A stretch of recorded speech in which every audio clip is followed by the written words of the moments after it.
would you think that blouse at Dillard's was overpriced?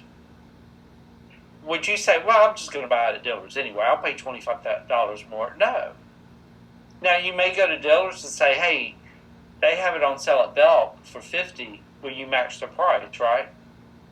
So that's kind of the same thing here, guys, is if the house is overpriced, you want to go to that seller, your first option is say, hey, this house is overpriced.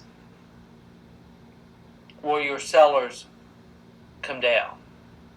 And the sellers have an option to say yes, terminate, like Rebecca says, or they may say, I'll meet them halfway.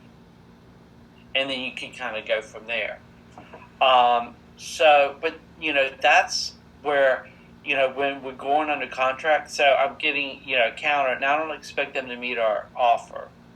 I expect them to counter. But my biggest concern is I worry that if the house doesn't appraise and, my buyers are, they have the money to come into the house, but they don't have a ton of money. I mean, they're not sitting on a wad of cash, and I don't want them to lose their due diligence. So this is where some of the stress is as an agent to really kind of go back through your market analysis and see, okay, how confident am I with this price? And in the end, guys, you don't know if it's going to appraise or not. And I make that very clear to the buyers. This is just my analysis. I am not an appraiser, but this is my concern. They make the decision of whether or not to move forward or not. I just give them all the information. So when you're out there working with your buyers, your job is really to give them the knowledge and the resources available to them, but they make that decision. And you want to make that clear, and you want to be clear and upfront with them. This is just what I think the house is appraised at. But we won't know until we get the appraisal. So, and if they want it to move forward, which I'm sure we will, we're going to counter and do all kinds of that stuff. But it's just the beginning. This is, for me, this is where it's fun. But we want to make sure that by countering and all that, they understand that, this is what my concern is. And we'll probably, I'll probably say, listen, the first thing we want to do is get that appraisal order. Because I don't want them to spend, we won't have any issues with the home inspection. Little stuff. I mean, it's a spec home, it's in good shape, so I'm not worried about the inspection. The appraisal I'm worried about. So the first thing I'm going to do is make sure that appraisal gets ordered quickly. I may hold off on the home inspection just to make sure, because I don't want them to get a home inspection and then we go through all this with the appraisal. So now if the house was built in 1920, you got to get the home inspection first. So, you got to balance it out. So, so we're starting. So once I get the offer back, and I know it won't meet, they'll counter. My approach will probably be going to the listing agent and saying, just being upfront and say, look, my biggest concern is appraising. How confident are you with the price that you listed that house with? Will you share your comps? I'll share mine so that we can figure out, make sure it's right. Because having the house not appraised isn't good for anybody.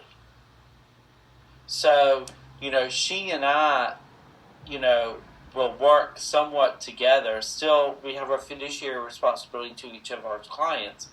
But, we will share each other our comps and how we came up with our prices to see if we can't meet somewhere in the middle and figure out where the most common ground is.